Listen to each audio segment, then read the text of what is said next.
ನೋಡಲು ಬಹು ಸುಂದರ, ಕಾದಾಡಲು ಬಲು ಭಯಂಕರ. ಇದೇ ಚಿತ್ರದುರ್ಗದ 7 ಸುತ್ತಿನ ಕೋಟೆ. ಶತ್ರುಗಳ ಪಾಲಿಗೆ ಮೃತ್ಯುವಿನ ಹಾದಿ. ಇತಿಹಾಸ ಪುಟಕದಲ್ಲಿ ಈಗಲೂ ಅಡಗಿದೆ ನಿಗೂಢ ಕಥೆಗಳು. ಕಲ್ಲುಗಳು ಪ್ರತಿಧ್ವನಿಸುತ್ತವೆ ವೀರ ಮದಕರಿ ನಾಯಕನ ಗರ್ಜನೆ. ಒನಕೆ ಓಬವ್ವನ ಸಾಹಸಗಾಥೆ. ನೋಡಲು ಅಂದವಾದ ಕಲಾಕೃತಿ, ಆದರೆ ದಾಳಿ ಮಾಡುವವರಿಗೆ ನರಕ ದರ್ಶನವೇ ಸರಿ. 7 ಸುತ್ತಿನ ಭದ್ರಕೋಟೆಯಾಗಿ ನಿಂತಿರುವ ಚಿತ್ರದುರ್ಗದ ಆ ಕಲ್ಲಿನ ಕೋಟೆ ಇಂದಿಗೂ ಇತಿಹಾಸದ ಅತಿ ದೊಡ್ಡ ರಹಸ್ಯಗಳನ್ನು ಹೊತ್ತು ಮೌನವಾಗಿ ನಿಂತಿದೆ ಅಂದ್ರೆ ನೀವು ನಂಬಲೇಬೇಕು. ಚಿತ್ರದುರ್ಗದ ಕೋಟೆ ಇದು ವೇದಾವತಿ ನದಿಯ ದಡದಲ್ಲಿದೆ. ಇದು ಗ್ರಾನೈಟ್ ಬೆಟ್ಟಗಳ ಸಮೂಹದಲ್ಲಿ 1500 ಎಕರೆ ಪ್ರದೇಶದಲ್ಲಿ ಹರಡಿರುವ ಬೃಹತ್ ಕೋಟೆಯಾಗಿದೆ. ಚಿತ್ರದುರ್ಗ ಕೋಟೆಯ ಒಳಗೆ 7 ಬೆಟ್ಟಗಳು ಅಂತರ್ಗತವಾಗಿವೆ. 7 ಸುತ್ತಿನ ಕೋಟೆಗೆ ಗಿರಿದುರ್ಗ, ಜಲದುರ್ಗದ ಲಕ್ಷಣಗಳಿವೆ. 38 ದಿಡ್ಡಿ ಬಾಗಿಲುಗಳು, 35 ಕಳ್ಳ ಕಿಂಡಿಗಳು, 19 ಅಗಸೆ ಬಾಗಿಲುಗಳು, 4 ಗುಪ್ತದಾರಗಳು ಇಲ್ಲಿವೆ. ಪ್ರಕೃತಿ ದತ್ತವಾದ ಶಿಖರವನ್ನ ಬಳಸಿಕೊಂಡೇ ಈ ಕೋಟೆಯನ್ನ ಹಿಂದೆ ವಿನ್ಯಾಸ ಮಾಡಲಾಗಿತ್ತು. ಬೃಹತ್ ಕೋಟೆಗಳ ಶಿಖರದಲ್ಲಿ ಬುರುಜು, ಬತೇರಿಗಳಿವೆ. ಹೆಬ್ಬಾಗಿಲು, ದಿಡ್ಡಿ ಬಾಗಿಲು, ಕಳ್ಳಕಿಂಡಿ, ವೀಕ್ಷಣಾ ಗೋಪುರ, ಫಿರಂಗಿ ವೇದಿಕೆ, ಬಂದೂಕು ಹಾರಿಸಲು ನಿರ್ಮಿಸುವ ಕಿಂಡಿಗಳು ಇವೆಲ್ಲವೂ ಗತಕಾಲದ ವೈಭವವನ್ನ ಸಾರಿ ಹೇಳುತ್ತವೆ. ವಿಜಯನಗರ ಅರಸರ ಕಾಲದಲ್ಲಿ ನಿರ್ಮಾಣವಾದ ಬಾಗಿಲೇ ಕೋಟೆಯ ಪ್ರವೇಶ ದ್ವಾರ ಹಾಗೂ ಮುಖ್ಯ ದ್ವಾರ. 7 ಹೆಡೆಯ ಸರ್ಪ, ಗಂಡು ಬೇರುಂಡೆಗಳ ಶಿಲ್ಪ ಇಲ್ಲಿವೆ. ಕಾಮನ ಬಾವಿ ಸಮೀಪದಲ್ಲಿಯೇ ಬನಶಂಕರಿ ದೇಗುಲವಿದೆ. ಅನತಿ ದೂರದಲ್ಲಿ ಮದ್ದು ಬೀಸುವ ಕಲ್ಲು, ಪಕ್ಕದಲ್ಲಿ ಅಗಳು ಕಾಣುತ್ತದೆ. ಚಿಕ್ಕ ಅರಮನೆಯ ಬಾಗಿಲು ಬಳಿ ಕಲ್ಲಿನಲ್ಲಿ ಕೊರೆದ 2 ಕೊಳಗಳಿವೆ. ಇದನ್ನ ಎಣ್ಣೆ ಕೊಳ್ಳ ಎಂದು ಕರೆಯುತ್ತಾರೆ. ಬೊಂಬೆ ಚಾವಡಿ ಮಂಟಪ, ಫಿರಂಗಿ ಕೋಟೆ ಕಣ್ಮನ ಸೆಳೆಯುತ್ತವೆ. ಟೇಕಿನ ಬಾಗಿಲು ಕೋಟೆಯ ಅತ್ಯುತ್ತಮ ರಚನೆಯಲ್ಲಿ ಒಂದು. ಮತ್ತಿ ತಿಮ್ಮಣ್ಣ ನಾಯಕ 15ನೇ ಶತಮಾನದಲ್ಲಿ ಕಟ್ಟಿಸಿದ ಏಕನಾಥೇಶ್ವರ ದೇವಾಲಯವಿದೆ. ಇದಕ್ಕೆ ಕೋಟೆ ನಾಡಿನ ಅಧಿದೇವತೆ ಎಂದಲೂ ಪ್ರತೀತಿ ಇದೆ. ದೇಗುಲದ ಮುಂಭಾಗದಲ್ಲಿಯೇ ಎತ್ತರವಾದ ದೀಪಕಂಬ ಹಾಗೂ ಉಯ್ಯಾಲೆಗಳಿವೆ.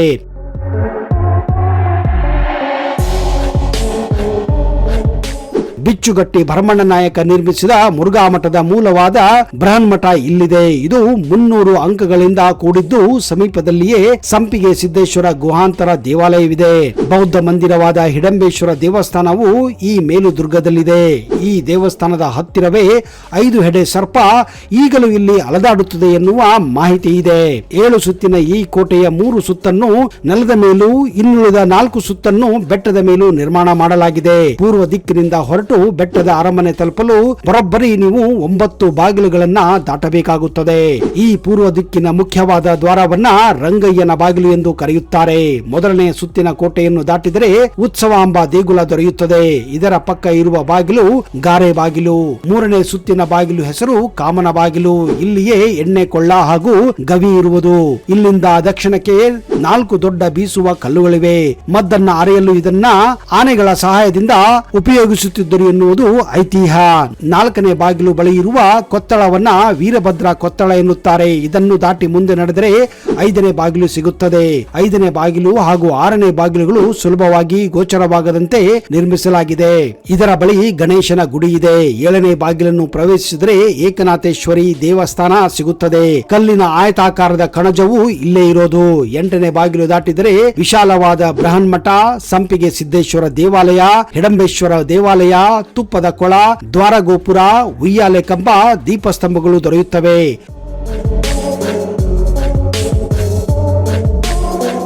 ಹೌದು ಸ್ನೇಹಿತರೆ, ಒಂದು ಮಾಹಿತಿಯ ಪ್ರಕಾರ ಚಿತ್ರದುರ್ಗದ ಕಲ್ಲಿನ ಕೋಟೆ ಮಧ್ಯೆ ಮತ್ತು ತುಮಕೂರು ಜಿಲ್ಲೆಯ ಶಿವಗಂಗೆ ಮಧ್ಯೆ ಒಂದು ಭಯಾನಕ ಸುರಂಗ ಇರುವುದು ಈಗಲೂ ಕೂಡ ಇದರ ಬಗ್ಗೆ ಚರ್ಚೆಗಳು ನಡೆಯುತ್ತಲೇ ಇರುತ್ತವೆ. ನೀವು ಒಂದೇ ತಾಣದಲ್ಲಿ ಭಕ್ತಿಯ ಪರಾಕಾಷ್ಠೆ ಮತ್ತು ರೋಚಕ ಸಾಹಸದ ಅನುಭವವನ್ನು ಪಡೆಯಲು ಬಯಸಿದರೆ ನೀವು ಬೆಂಗಳೂರು ಸಮೀಪ ಇರುವ ದಕ್ಷಿಣ ಕಾಶಿ ಎಂದೇ ಪ್ರಖ್ಯಾತವಾಗಿರುವ ಮೋಡಗಳ ನಡುವೆ ಮರೆಯಾಗಿರುವ ಶಿವಗಂಗೆ ಬೆಟ್ಟವನ್ನು ಭೇಟಿ ಕೊಡಲೇಬೇಕು. ಇಲ್ಲಿನ ಹಾದಿಯಲ್ಲಿ ಸಿಗುವ ಪ್ರಾಚೀನ ದೇವಾಲಯಗಳು, ಗುಹೆಗಳು ಮತ್ತು ಕಡಿದಾದ ದಾರಿಗಳು ಪ್ರತಿಯೊಬ್ಬ ಪ್ರವಾಸಿಗನಿಗೂ ಒಂದು ವಿಚ್ಛಿನ್ನ ಅನುಭವವನ್ನು ನೀಡುತ್ತವೆ. ನೀವು ಶಾಂತತೆಗಾಗಿ ಭೇಟಿ ನೀಡುವ ಭಕ್ತರಾಗಲಿ ಅಥವಾ ಬೆಟ್ಟ ಹತ್ತುವ ರೋಚಕತೆಯನ್ನ ಇಷ್ಟಪಡುವ ಸಾಹಸಿಯಾಗಿರಲಿ, ಶಿವಗಂಗೆಯು ನಿಮ್ಮ ನಿರೀಕ್ಷೆಯನ್ನ ಪೂರೈಸುವ ಒಂದು ಅದ್ಭುತ ತಾಣವಾಗಿದೆ. ಪಶ್ಚಿಮದಿಂದ ನೋಡಿದರೆ ಇಡೀ ಬೆಟ್ಟವೇ ಶಿವಲಿಂಗದ ಆಕಾರದಲ್ಲಿ ಕಾಣುತ್ತದೆ. ಪೂರ್ವದಿಂದ ನೋಡಿದರೆ ನಂದಿಯಂತೆ ಕಾಣುತ್ತದೆ. ಉತ್ತರದಿಂದ ನೋಡಿದರೆ ಸರ್ಪದಂತೆ ಹಾಗೂ ಹಾಗೂ ದಕ್ಷಿಣದಿಂದ ಗಣೇಶ ಕೂತ ಹಾಗೆ ಕಾಣುತ್ತದೆ. ಈ ಬೆಟ್ಟದ ಮೇಲೆ ಗಂಗಾದೇಶ್ವರ ಹಾಗೂ ಹೊನ್ನಮ್ಮ ದೇವಿ ದೇವಸ್ಥಾನಗಳಿವೆ. ಈ ಬೆಟ್ಟದ ಮೇಲೆ ನೀರಿನ ಮೂಲವಿದ್ದು ಪುರಾಣಗಳ ಪ್ರಕಾರ ಇದು ಗಂಗೆಯ ಸ್ವರೂಪ ಎಂದು ಹೇಳಲಾಗುತ್ತಿದೆ. ಇದೇ ಕಾರಣ ಈ ಸ್ಥಳಕ್ಕೆ ಶಿವಗಂಗೆ ಎಂಬ ಹೆಸರು ಬಂದಿದೆ. ಗಂಗೆಯು ಇದ್ದು ಹಲವು ಪುಟ್ಟ ಪುಟ್ಟ ದೇವಾಲಯಗಳು ಇರುವುದರಿಂದ ಈ ಸ್ಥಳಕ್ಕೆ ದಕ್ಷಿಣ ಕಾಶಿ ಎಂಬ ಉಪಮೇಯವು ಕೂಡ ಇದೆ. ಹಿಂದೆ ಹೊಯ್ಸಳ ರಾಜರ ನಿಯಂತ್ರಣದಲ್ಲಿದ್ದ ಶಿವಗಂಗೆ ಬೆಟ್ಟದಲ್ಲಿ ರಾಜ ವಿಷ್ಣುವರ್ಧನನ ಪತ್ನಿ ರಾಣಿ ಶಾಂತಲ ಸಲ್ಲೇಖನ ವ್ರತವನ್ನು ಕೈಗೊಂಡು ಮುಕ್ತಿ ಪಡೆದ ಸಂಗತಿಯನ್ನು ಶ್ರವಣಬೆಳಗೊಳ ಶಾಸನದಲ್ಲಿ ಉಲ್ಲೇಖಿಸಲಾಗಿದೆ. ಮಗುವಿಗೆ ಜನ್ಮ ನೀಡಲಿಲ್ಲವೆಂಬ ಖಿನ್ನತೆಯಿಂದ ಬಳಲುತ್ತಿದ್ದ ರಾಣಿ ಶಾಂತಲ ಶಿವಗಂಗೆ ಬೆಟ್ಟದಿಂದ ಹಾರಿ ಆತ್ಮಹತ್ಯೆ ಮಾಡಿಕೊಂಡಿದ್ದರು ಎಂದು ನಂಬಲಾಗುತ್ತದೆ. ಇದೇ ಕಾರಣ ಈ ಜಾಗವನ್ನ ಶಾಂತಲ ಡ್ರಾಪ್ ಎಂದು ಕೂಡ ಕರೆಯಲಾಗುತ್ತದೆ. ಇದನ್ನು ನೋಡಲು ಚಾರಣಿಕರು ಇಲ್ಲಿ ಸದಾಕಾಲ ಇರುತ್ತಾರೆ. ಇಲ್ಲಿನ ಮತ್ತೊಂದು ವಿಶೇಷವೇನೆಂದರೆ ಈ ಸ್ಥಳ ಬೆಂಗಳೂರನ್ನು ಕಟ್ಟಿದ ಕೆಂಪೇಗೌಡರ ಖಜಾನೆ ಆಗಿ ಬಳಕೆಯಾಗಿತ್ತು. 16ನೇ ಶತಮಾನದಲ್ಲಿ ಶಿವಗಂಗೆ ಬೆಟ್ಟ ಶಿವಪ್ಪ ನಾಯಕನ ಕೋಟೆಯಾಗಿತ್ತು. ಬಳಿಕ ಬೆಂಗಳೂರಿನ ನಿರ್ಮಾತ ಕೆಂಪೇಗೌಡ ಶಿವಗಂಗೆ ಬೆಟ್ಟವನ್ನು ಅಭಿವೃದ್ಧಿಪಡಿಸುತ್ತಾರೆ. ಶಿವಗಂಗೆ ಬೆಟ್ಟಕ್ಕೆ ಮೆಟ್ಟಿಲುಗಳನ್ನು ನಿರ್ಮಿಸಿದ ಕೆಂಪೇಗೌಡ ತಮ್ಮ ನಿಧಿ ಮತ್ತು ಖಜಾನೆಯನ್ನು ಇಲ್ಲೇ ಉಳಿಸಿಕೊಂಡಿದ್ದರು ಎನ್ನುವ ನಂಬಿಕೆ ಇದೆ. ಇಲ್ಲಿನ ಗಂಗಾದೇಶ್ವರ ದೇವಾಲಯದ ಶಿವಲಿಂಗಕ್ಕೆ ಒಂದು ವಿಶೇಷ ಶಕ್ತಿ ಇದೆ. ಅದೇನೆಂದರೆ ನೀವು ಇಲ್ಲಿನ ಶಿವಲಿಂಗದ ಮೇಲೆ ತುಪ್ಪ ಸುರಿದರೆ ಬೆಣ್ಣೆ ಆಗುತ್ತದೆ. ಹೀಗೆ ಇಲ್ಲಿ ಉತ್ಪತ್ತಿಯಾದ ಬೆಣ್ಣೆಯನ್ನು ಸವಿದರೆ ಸರ್ವರೋಗ ಗುಣಮುಖವಾಗುತ್ತದೆ. ತುಪ್ಪ ಕಣ್ಣಿಗೆ ಹಚ್ಚಿದರೆ ಕಣ್ಣಿನ ದೋಷ ಕೂಡ ನಿವಾರಣೆ ಆಗುತ್ತದೆ ಎನ್ನುವ ನಂಬಿಕೆ ಕೂಡ ಇದೆ. ಹೀಗಾಗಿ ಸಾಕಷ್ಟು ಭಕ್ತರು ಇಲ್ಲಿ ಬಂದು ಈ ಅದ್ಭುತವನ್ನು ನೋಡಲು ಇಷ್ಟಪಡುತ್ತಾರೆ. ಪ್ರತಿ ವರ್ಷ ಮಕರ ಸಂಕ್ರಾಂತಿಯ ಹಬ್ಬದಂದು ಶಿವಗಂಗೆಯಲ್ಲಿ ಜಾತ್ರೆ ನಡೆಯುತ್ತದೆ.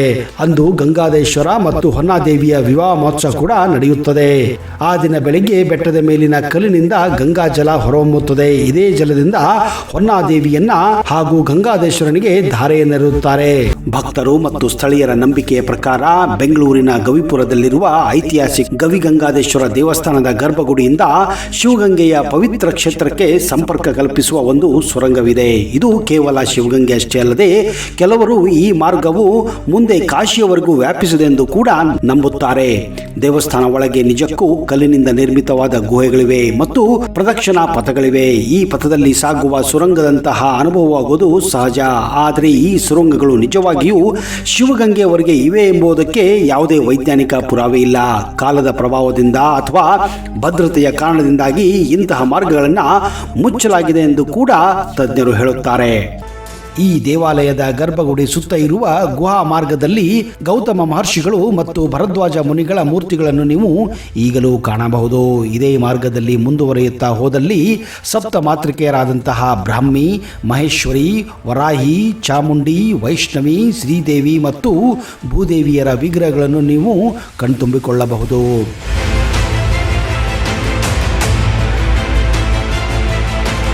ಸಾಮಾನ್ಯವಾಗಿ ಬಹುತೇಕ ದೇವಾಲಯದಲ್ಲಿರುವ ದೇವರುಗಳು ಪೂರ್ವಾಭಿಮುಖವಾಗಿಯೋ ಇಲ್ಲವೇ ಉತ್ತರ ಮುಖವಾಗಿದ್ದರೆ ಇಲ್ಲಿನ ಶಿವಲಿಂಗ ಮಾತ್ರ ವಿಶೇಷವಾಗಿ ದಕ್ಷಿಣ ಮುಖದಲ್ಲಿ ಇರುವುದು ವೈಶಿಷ್ಟ್ಯತೆಯನ್ನು ಹೊಂದಿದೆ. ಜೊತೆಗೆ ಪಾರ್ವತಿ ದೇವಿಯು ಶಿವನ ಬಲಭಾಗದಲ್ಲಿ ಆಸೀನಲಾಗಿರುವುದು ಸಹ ಮತ್ತೊಂದು ವಿಶೇಷತೆಯಾಗಿದೆ. ದೇವಾಲಯದ ಮುಂಭಾಗದಲ್ಲಿ ವಿಜಯನಗರ ಶೈಲಿಯ 14 ಕಂಬಗಳಿರುವ ಮಂಟಪವಿದ್ದು 2 ಸೂರ್ಯಪಾನ, ಚಂದ್ರಪಾನ, ಪೀನಪಾನ, ಡಮರುಗ ಮತ್ತು ತ್ರಿಶೂಲದ ಎತ್ತರದ ಸ್ತಂಭಗಳಿವೆ. ಈ ದೇವಾಲಯದ ವಿಶಾಲ ಪ್ರಾಂಗಣವು ಅಪರೂಪವಾದ ಮತ್ತು ಅತ್ಯಂತ ಸುಂದರವಾದ ಶಿಲಾರಚನೆಗಳನ್ನು ಹೊಂದಿದ್ದು ಭಕ್ತರನ್ನು ತನ್ನತ್ತ ಸೆಳೆಯುತ್ತದೆ.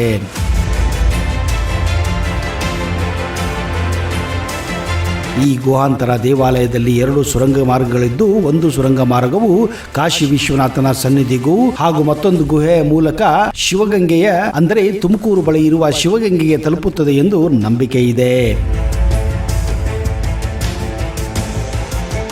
ಇಲ್ಲಿ ಬಹಳ ಕತ್ತಲೆ ಮತ್ತು ವಿಷಜಂತುಗಳು ಇರುವ ಸಾಧ್ಯತೆ ಇರುವ ಕಾರಣ ಈ 2 ಗುಹೆಗಳಿಗೆ ಭಕ್ತಾದಿಗಳ ಪ್ರವೇಶವನ್ನು ನಿಷೇಧಿಸಲಾಗಿದೆ. ಇತಿಹಾಸದ ಪ್ರಕಾರ 16ನೇ ಶತಮಾನದಲ್ಲಿ ಮಾಗಡಿ ಕೆಂಪೇಗೌಡರು ಈ ದೇವಸ್ಥಾನದ ಜೀರ್ಣೋದ್ಧಾರ ಕಾರ್ಯಗಳನ್ನು ಮಾಡಿಸಿದ್ದರು ಎಂದು ತಿಳಿದು ಬರುತ್ತದೆ.